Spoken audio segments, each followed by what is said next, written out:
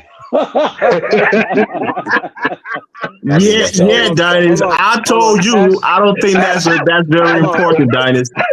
I don't live in Atlanta. I don't live in the center of that stuff. Elvis.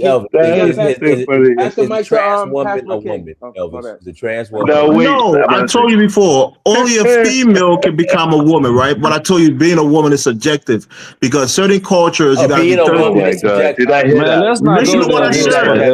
Listen to what I said. Only a female can become a woman. But the age of womanhood is different from certain cultures. Oh my God. As a 45-year-old man, will you think that a 13-year-old girl who just hit puberty and is now deemed a woman in like a Mexican culture is a woman? Of course not. Wait, hold on, y'all. Hold on. Woman is a denotion of maturity when it comes to females. That's what I'm saying. It's subjective for different cultures. Man, That's look, the point bro. I'm If making. you with that gender fluidity, you need tires and petrol, bro. Hold on. Pastor King. Hold on, y'all. Hold on, Pastor King. You there, right? Yes, I'm here. All I just right, want to go make ahead. Do that's it. that. I just want to make a that's that. What they quick call it, point. man. You want Democrat garbage. Masada? That's exactly what it is, man. Pastor King, go ahead. Okay, I just want to make a quick point. This false dichotomy real quick, of either or is only placed on. I think Super Africa haven't spoken. Let Super Africa speak. Pastor King. Let me say something real quick, right? No, hold on, but he was speaking go though. back to your conversation. Super Africa ain't spoke yet, though, brother. Yeah. Can you guys hear me? All right. Yeah. Let Pastor King come after my thing. Go on, Super Africa. Yeah. Let me say something real quick, right? This, I looked at America as an empire, right? Because America wants to be the dominant dog around the world, right? So they travel around the world and dictate to other countries, so other countries could submit to what they want. So they do the same thing to their populations, especially the black folks in America, right? Because the white folks in America, they they came together with the Irish and then all them other white people that came from Europe and then took over this land as well, right? And then they subjugated the Indians as well, and they did to the blacks as well, right? So as a return, they later on, have their own agenda to take over the world, to conquer the world, right? So if they stop the Black Wall Street from developing and then have a big say in the country, right? And then other aspect of where the black folks in America could be powerful, right? If they stop it, right, and then the same people go to another main countries, especially particular in Africa, right, and then conquer these Africans in a way that these Africans cannot prosper, right? And then you have about, let's just say about 2% of Africans or 3% of Africans, right? And they come to America, right? So how is it really you helping the continent when 95% of the continent is being conquered by the same people? I'm talking about America-wise. So I'm that's what What is your point? Because if the same people that control America destroy Wall Street and destroy anything that can help the black people to have a massive say independently, right? And then the same people could go to a continent of Africa and do the same thing, and then you get to the U.S. military and do the same thing in Africa. So how can you still come here and say, oh, if it wasn't for us, we help you, we help with this and that, with this? To me, right? Even if I'm successful in America, right? For my people to be successful, it has to be the 95% of the Africans that live there, not me. Because me, I'm just 1 or 2% of my people. So how is it helping the continent? Thank you. I agree with you, brother. But at the same time, the same people make sure that the black folks do not prosper. So like you understand? So I don't know where sell out in the culture. That's the problem. We always have sell out. Because I'm gonna say this, right? There's some Africans that come over here. They have already brainwashed. The white man is the king. The white man is the king. The white man will forever be their king. They have already brainwashed, and then that's how they go. That's their mentality. Because you for make them, a juristic, man. That's no wrong. instigation. If you instigate, you're gonna have to pay a fine. He said some. He didn't say all. He said some. He said some. They attach themselves to where they make money. They this and that. They do not give a F what's going on in that continent. They will come in and say all these other things and act like they do, but they do not. Just like how you might have a black man or black woman that lives in America. As soon as they're very successful, they move to a elite white neighborhood and they start talking all that whiteness. Yeah, but not everybody will be the same. He didn't say everyone. He said some. He said some. It is the same people. The only difference is one is Africa and one is in America. Yeah, so what's wrong with that? What's wrong with that? Everybody cannot be the same. This guy, he wanted to be super African, CD. We should come here and profess that we love Africa so much when in reality we haven't lived up to what we should be as a people. And when we criticize ourselves, they think it's hatred. You know, Nah, it's a difference between criticism and what y'all was doing, bro. His argument don't make no sense, and everybody do that. The Chinese do it, the Japanese do it. Everybody. Hold on. Super Africa to benefit you. Two different things. What I was just trying to say. Two different things. Right. So, my ideology, because 95% of my people lives in Africa. So I want to see. I think your argument is all to do with the mindset. I agree with that. It's a mindset idea. It's the math. It's the common sense math. It's a mindset. The mindset. It all depends on the mindset. I understand the argument. He's only regurgitating your talking point, Bishop. That's why you want him to hear. No. He's African, and I want to hear from an African. I'm the same way I listen to everybody else. So just because you don't like what he's saying, just because you don't like, calm down. Let him speak. He's wrong, man. He's wrong. Bishop, always remember, right? In the country of Africa, there's about 1.2 or 1.3 or 4 billion people. We are not the same. Different beliefs, different. You understand me, right? So some people in Africa, up to this day, even if they have never left the continent of Africa, they believe that the white man is superior. Just like how some of us that lives in America, we believe that the white man is superior as well. So these are people that you saying that it's not true. They believe that the life that the white people have created for themselves is better than the life they're living in their villages. Elvis. I'm saying, bro, we all came to America or the West. Why did we come here? Did we come here because it was worse than where we're living? We went there because it was better. Elvis, if someone got more money than you, does that mean they're more superior than you? I mean, you're talking about personal wealth. We're talking about a society, right? If the education system is better, you want to go there and get educated. If the financial system is better, you want to go there and partake in it.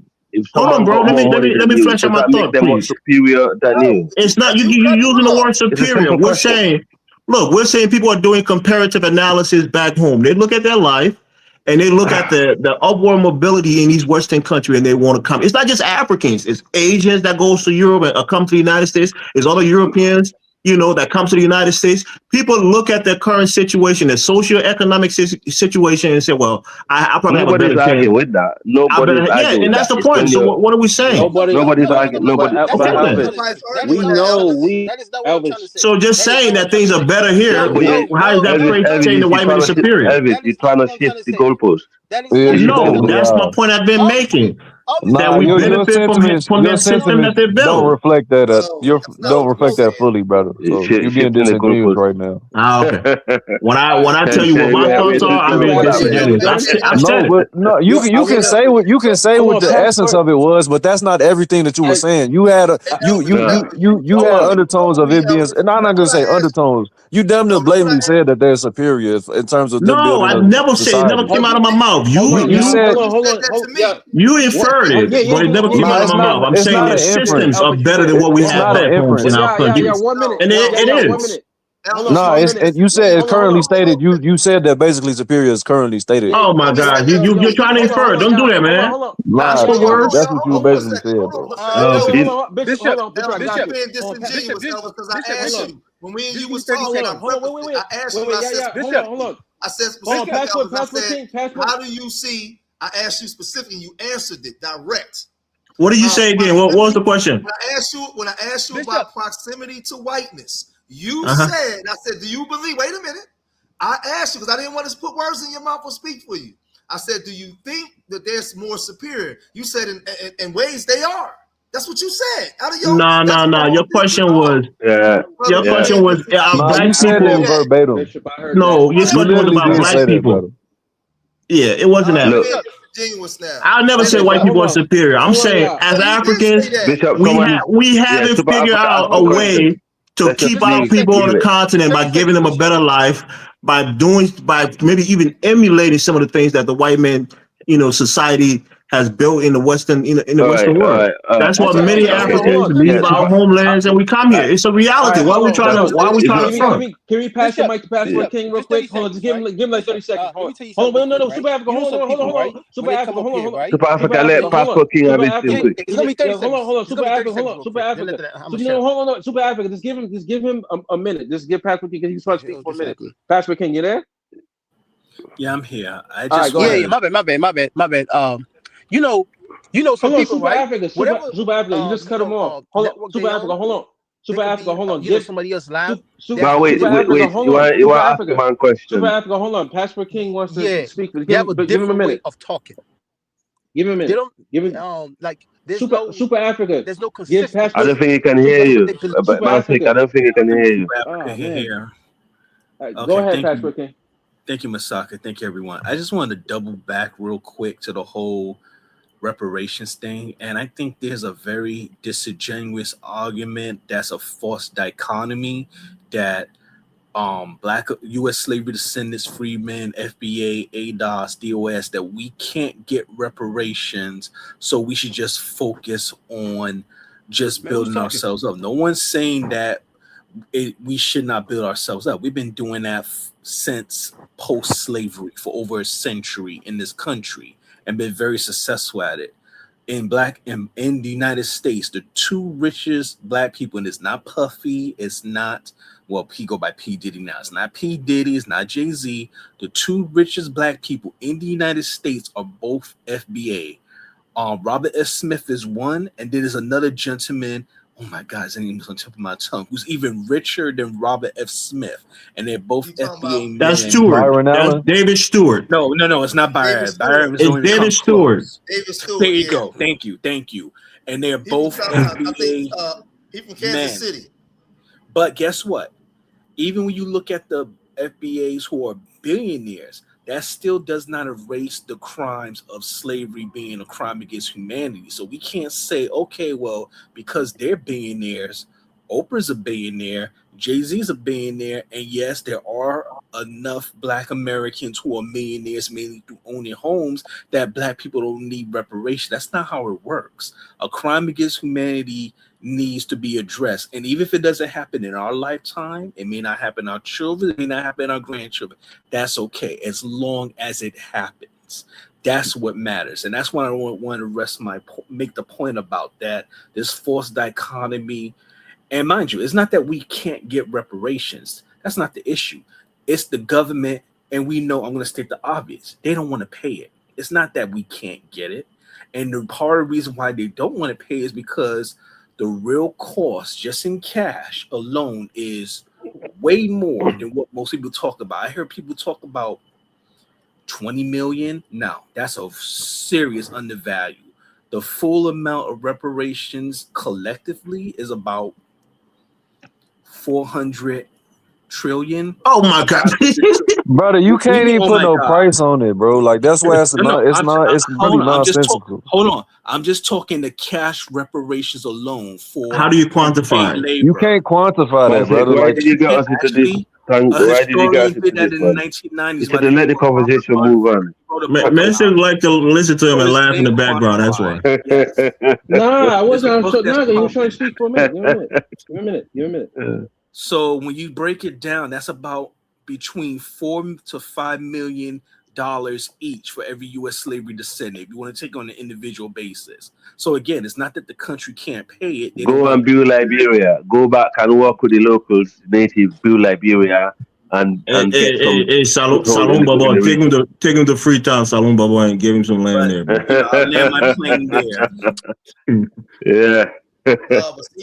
Brother, I'll give you a heart attack. You need to wake up from that pipe dream, brother. You don't. If you think these Europeans will give Bishop, your mic is real low, man. We can't hear you too good. You talking about you low. But what I'm saying is, see how y'all think it's funny. This is what I'm saying, right?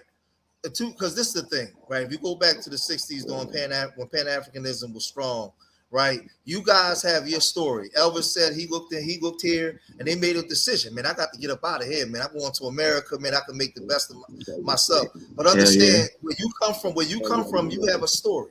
But when you get here, there's other people that look like you that's already here, right? It's sometimes, man, like some of the opinions that y'all have on our story, but we don't have an opinion on your story. It gets disrespectful because y'all don't understand the story from a lived experience. And I just think that what happens is, I believe that we all can coexist together, but we got to get rid of the tribalism aspect that Black Americans don't carry. And the reason why I'm saying that, I would never. I live in Philadelphia. I got a lot of African friends, And I found out I got a homie from Mauritania. I got a homie that's from Zimbabwe, right? And another homie from Ivory Coast. I found out that the way they view white people is totally different. My homie from Mauritania and Zimbabwe hate white people. My homie from Ivory Coast love them. My homie from Ivory Coast love them. Right, so out of respect to them, I'm learning about the tribalism and the way that they view certain things, and I don't speak on certain things because it's not my lived experience. I think that we came into each other's spaces and we stop talking about us because you living here amongst us and you may be successful, but you don't know our story. We never got to leave the government that oppressed us and go somewhere and start over. Y'all did. So if you take our 10% and send them to your country, we'll outdo y'all. It's just like that. I agree. You know, I agree with you, brother. That's a fair point. I'm done here. So let's respect each other's stories and spaces. If you notice, I'm not speaking on where y'all come from in the context as if I know. To me, that's disrespectful. It is. So why would I do that? Yeah. That's all I'm saying. But I've never said anything disrespectful about African Americans even today. I like his point of view. Right? Yeah, the only thing I was saying was CD was making a point that is not unique to him. It's a sentiment that's shared by native, quote unquote, FBA people. And that's a different that me as a liberal, it rubs me the wrong way. When Brandon's, still that perspective, that comes on the show, sometimes Pan Africanism strikes back. Kala, when he says things like that he don't give a damn about black people, not, being gerrymandered out of, having voting power. People say things like that, right? That black people should pull themselves up out of bushcraft. They don't need to worry about slavery to be successful. They have role models that have made it in this country without worrying about slavery and asking for reparation. They make those statements, right? Now, look, Elvis, I'm glad you said that. That's important. Now we're getting somewhere. What you're saying is important. I respect what you're saying. Now watch this. I'm gonna educate you on something where you can take this with you. The same way, right, how these guys exist here in this country, and we call ourselves out. Back in your country, you have black people that oppress other black people, right? You have black people that work with the government that makes it impossible for other black people to advance where y'all have to leave. They side with white supremacy, right? Right or wrong? I mean, in all fairness, I left my country. Hold on, let me just say, I left my country when I was 10 years old, so I wasn't as aware. No, listen to what I'm saying. We're not going to be disingenuous. You got family and you at the table when your family's talking. Y'all have sellouts and people that oppress the people there, right? Right. Yes, thank you, my brother. Yeah, I let the other people answer. I'm just saying, I wasn't, what the brother said it. So we have sellouts this is everywhere, what I'm saying. man. This is the point that I'm making.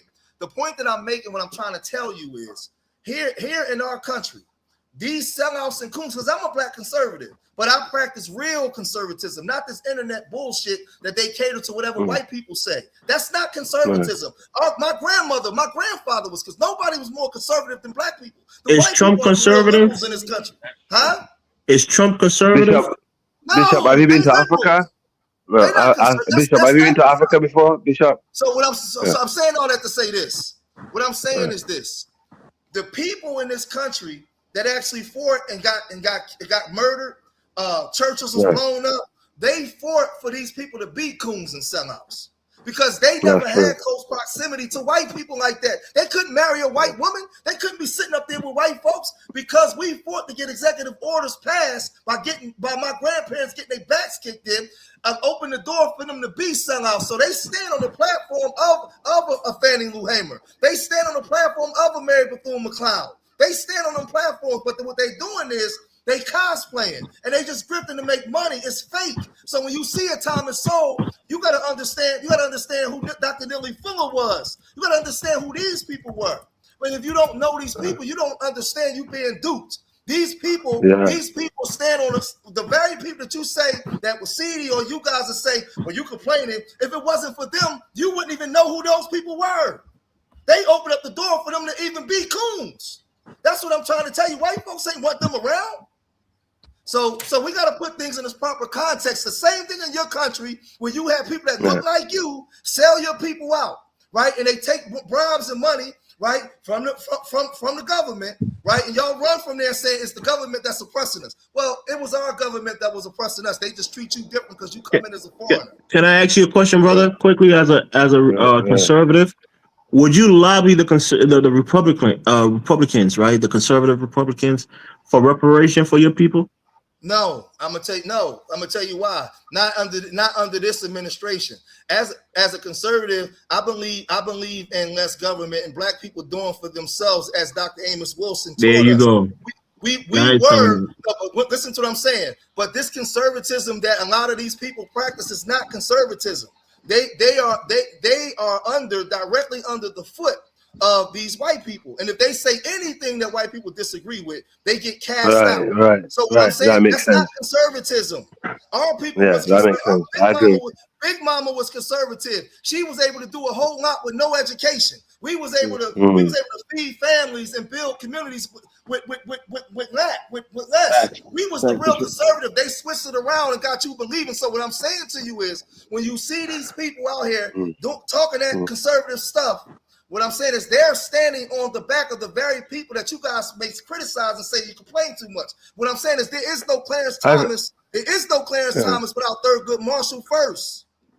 I think most black people, on average, are very quite Hey guys, let me do this. conservative. We got a new caller. Then we got to close out. No holy cow. Go ahead and mute yourself. Yeah, but Africa. The I said no holy cow. The type of conservative that people are throwing around. You gotta mute him. You gotta mute him, Darkness. Like the traditional conservative. It's not the same at all. Just like how Bang, it's not you. God, be quiet. It's not your turn. No holy cow turn. I don't think he call liberals and stuff like that. You gotta mute him. Mute him. I thought no I think holy he cow can was hear called us. on. Okay, go ahead. Go ahead, no holy cow. Yeah, we hear you. Go ahead.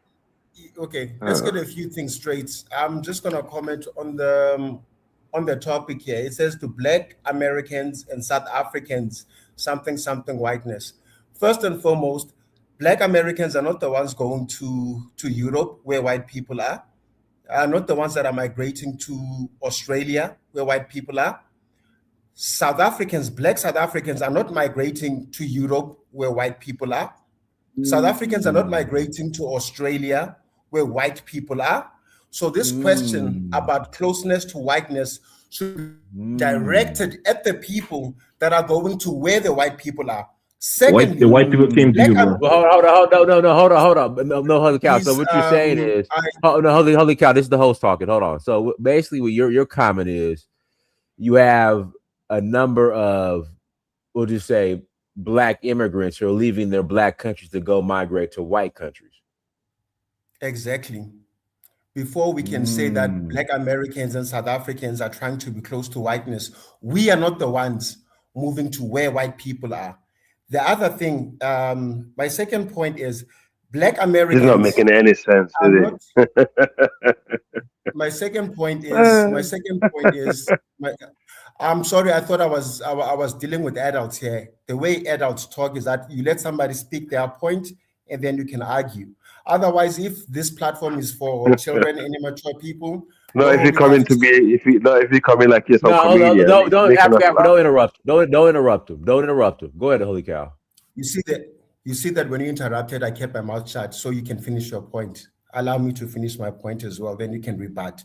Secondly, Black Americans are not the ones migrating to African countries. Black South Africans are not the ones migrating to other African countries. Let me list a couple of countries for you guys to understand something. Lesotho is enclosed by South Africa. South Africans don't have a problem with Lesotho. Swaziland is at the border of South Africa. South Africans do not have a problem with Swazi people.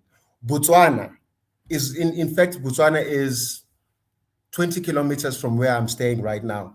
We don't have a problem with people from Botswana. Namibia, right next to us in Northern Cape, we don't have a problem with people from Namibia. Why is that? Because when those guys come here, they respect the laws of this country and then they go back home. Just like when we go to Namibia, to Botswana, we are there for what we are there for and then we come back home. Now, in South Africa has done so much for the African continent. No African country contributes to the socio-economic welfare of this continent than South Africa. On top of doing that, people come to this country. Okay, fine, you can migrate legally. We don't have a problem with that. We have a problem with the illegal. We have a problem with the illegal immigrants that come here and burden our systems on top of the challenges that we already have. We have a problem of maladministration. We have a problem of corrupt politicians. We have a problem of corrupt businesses. On top of that, now people must come in our country and fight for us for the same resources that half of our people are fighting for. It can't be. There's no way in the world where you're going to allow everybody, because they stay in the same street as you, to come into your house and take the food off of your children. And then when you say these people, guys, some of you are not coming here the right way, go back home and fix your problems at home. We will offer you the support we want you need from us. And then you call South Africans xenophobe. Did Africans say that when South Africans were fleeing from their countries to other African countries for refuge? The other African people say that go back home? Let me correct that. Let me correct that narrative. Let me correct that narrative. Only a few South Africans went to Zimbabwe, went to Mozambique, went to Botswana to train their military. Not millions of us were all out there. We've done more than enough for the rest of Africa. You helped a few of our struggle icons, not all of us. South Africans liberated themselves. Africa did not come to liberate South Africa. That's a lie, bro. African armies did not come to South Africa to fight the white system. Were there any African armies that came? Because by the time that we were busy fighting, the Cubans was helping with Africans. No, listen, the best thing to do with this guy. The best thing to do this guy, let him speak and not even respond. Let him go. Go ahead. I got a question for Holy Cow. Go ahead. No. Don't ask him any questions. Just let him speak and let him go. After he speaks, you can log off. Bye. No, I want to ask him a question. No. Guys, let him finish. Go ahead, Holy Cow. The Cubans, the Russians, and a few of the African countries hosted our MK veterans, the military wing of the ANC. They hosted a few of them.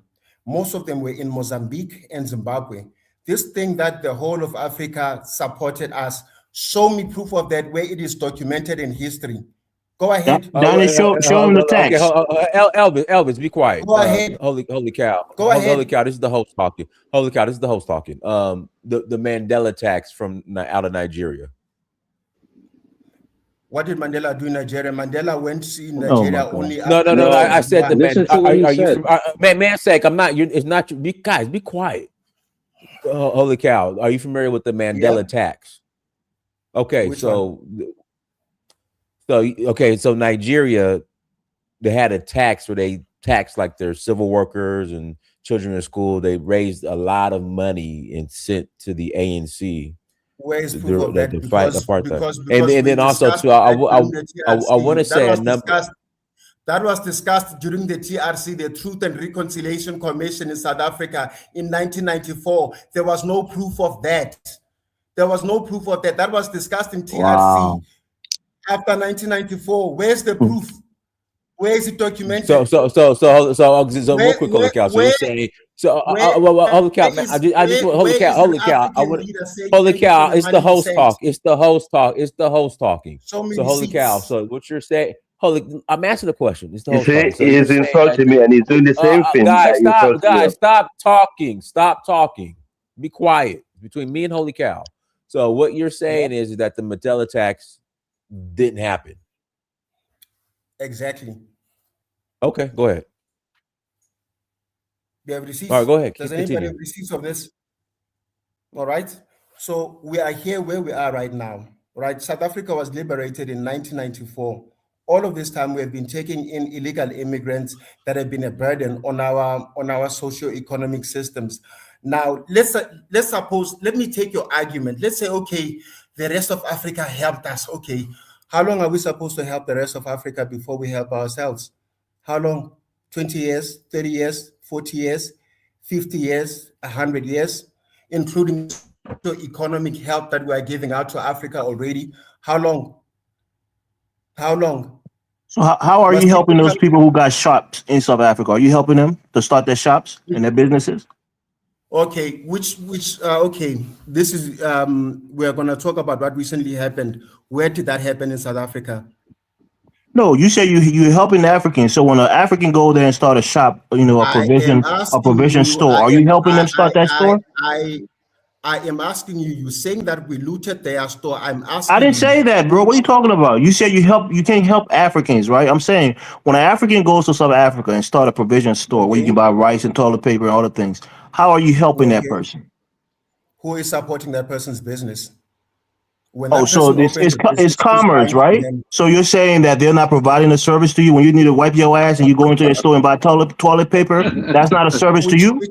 Which Africans are opening spaza shops in Africa? Because spaza shops in South Africa are being owned by the Pakistanis and the Bangladeshis. Which Africans are doing that in So South Somalis Africa? don't own them? So what about the Somalis and Ethiopians?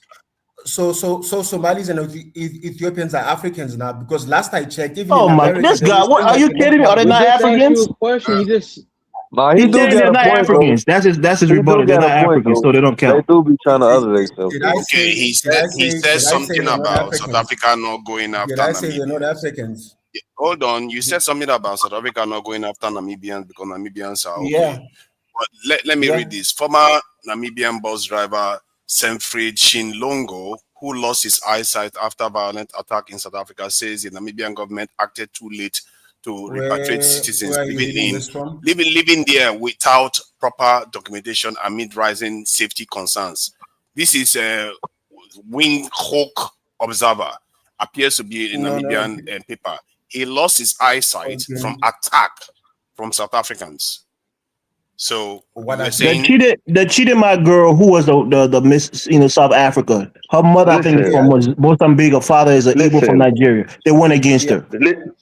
listen. We Okay. all know this guy that just. We all know I this guy can't is a answer all liar your because questions. everything that I he can't just answer said, everything that he I just can't said is answer all your contrary to questions. what we see and read I online can't and I on the can't I media can't and the newspaper. I can't You answer just all come your here to questions now. gaslight us like the rest of the South Africans.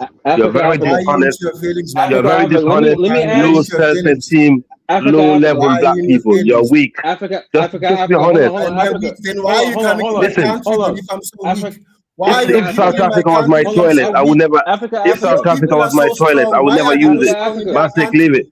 My people don't Why go are to you South Let not me Africa. answer strong I'm in not one. your Let me Nigeria. country? answer one My question. people will Let me never answer. go there. All right, If holy South cow. Africa All of was my you toilet, are I would here. never No, go holy there. cow. All of you are here. All of you No, are here. No, Their we don't. beef Where no, is is holy all with of cow. us? West All of Africans, you are bro. They here. hate the West Yeah. African men, All and of we you know Yeah, are Holy cow. why. I here. got a All question of for you you. are yeah. here. No, holy Elvis, cow. I I got want a to question. answer Because you. You said something I about I want to answer Elvis first. He talked about Chidima. I want to answer Elvis about Chidima. Chidima's mother came into the country illegally. Chidima's father came into the country illegally. They stole a person's identity. For 20 years, there was a South African out there who could not get their identity because their identity was stolen. So get their facts straight, my man. They were here illegally. Illegally. Okay? You don't stop So, go to speaking a to people country like that because illegally. well, it's fine. So, what does that make cheating about then? when you speak to us, listen, we're Guys, not guys, Nigerians. let him finish. I didn't know that All part of the right. story, but go ahead, Holy Cow. Go to continue. Chidima is either Nigerian or Mozambican. In the She's an African Igbo culture, girl. in the African culture, I think world over, the child normally takes after the father's surname, isn't it? If the father is Nigerian, therefore Chidima is Nigerian. Furthermore, Nigeria rolled out the red carpet for Chidima. They made her Miss Nigeria. What did Chidima do to thank Nigerians? She came into South Africa again illegally. And then when Home Affairs contacted her and said, listen, you are in the country illegally, you need to fix your status, she blue ticked them until she got arrested again, yeah, illegally. that is a lie. Africans You're come just to South lying now. Africa the legal way. Am I hold You're on. just lying? lying. Okay. Hold on. So All right. me, Then let me Let me hold research on, that real hold on, quick to be Elvis. sure. Let me ask I'm Holy gonna Cow a get question. you. Let me ask you a question, right? Yeah. So Holy Cow, I got a question for you, right? Yeah, man. So according to South Africa, right, especially the government, you guys own zero mines in South Africa. The only thing that you guys have, because everything else is privatized, and you have the law that says that whenever they have a business, they have to give black ownership to at least 25 to 30% to the black South Africans, right? So All right. So pretty what much you are you talking have. about is BEE. Hold on. What you're talking about is Hold, BEE. No, I'm correcting what it hold is. on. It's called Let me hit. BEE. Listen, You hear see, me he out. speak over you. He accused me Hold of on. speaking I over didn't. him. He's doing the Okay, same hold thing. on. Yeah. So He's a let me ask you a weird guy. question. Hold on, Africa. Hold on. So you have an Yep. elite class that have about 25-30% ownership of these private mines, right? So that being said, if these people, a minority owns the mine, but the majority of those white South Afrikaners own the majority of the mines, right? And it's clear as day. Why are you not going after them? Okay, now let me answer you. First and foremost, there's a misconception about the He's mine gonna give. Guys, let him finish. Let him finish. Go ahead. Go Titus, ahead, I'm not Hotel. stopping him. I don't know why you keep telling him. I don't do nothing. Well, I'm just but you interrupt. You interrupt and you laugh. Mute yourself and laugh. Go ahead, holy cow.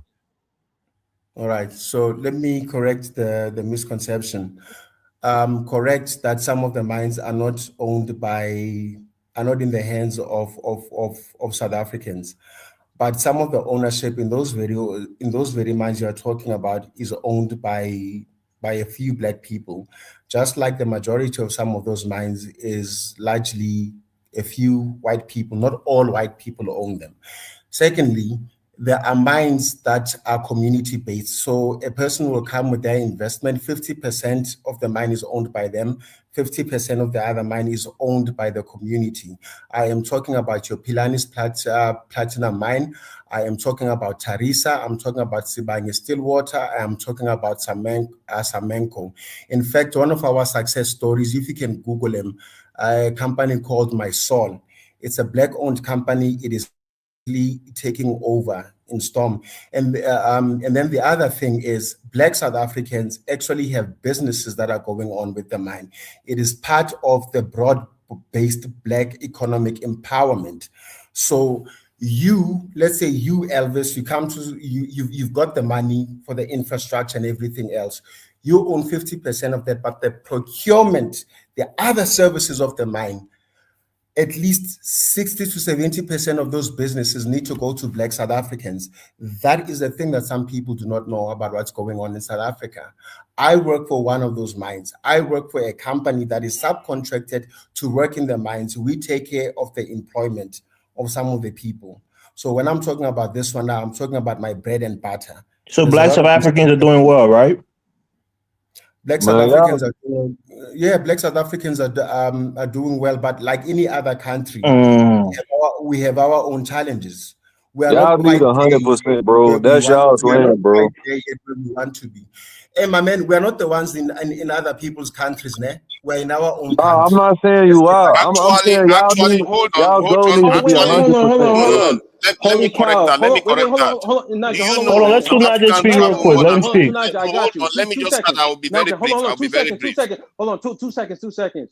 Holy cow, you're wrong. It's about 83 to 133,000 Black South Africans in the U.S. You're wrong. Well, go ahead, Naja. And out of how many millions? A lot of South Africans are in the UK too, also. Let me just say this. You guys understand what an expatriate is? Hold on. Understand what an Most of them expatriate here is? illegally. Can you be quiet, please? I used to work in the office with them. Let Naja speak, please. Hold on now. Africa, hold on. 1.6% of South Africans live overseas. Why 1% of Nigerians live overseas? You want to call them what you said? They don't go overseas. I'm telling you, they do. And secondly, Chidi Man's father. Hold on. You lied to people here. You gotta let him speak. No holy cow. Let me finish. You lied to people here that Chidi Man's father came into South Africa illegally. There is no evidence that he did that. Nobody accused him that he came into South Africa illegally. That's true. I just searched it. He was not illegal. Her mother was illegal, but not the father. Just come here and you just start spewing lies. So you got caught in a lie there. No holy cow. All right. I told you guys, but you guys not listening. Then how come was the father deported if he was not here illegally? I just sent you a link, by the way, on Chidima. He was not somebody deported. Said I was lying about he was Chidima. not deported. He was what? He was what? Who told you her father was deported? You just make stuff up to make yourself feel good. He wasn't deported. He went back to Nigeria. The only illegal immigrants is them Afrikaners, man. Get them about y'all land, bro. Real talk. I'm not all of this. You just say stuff that is not true at all.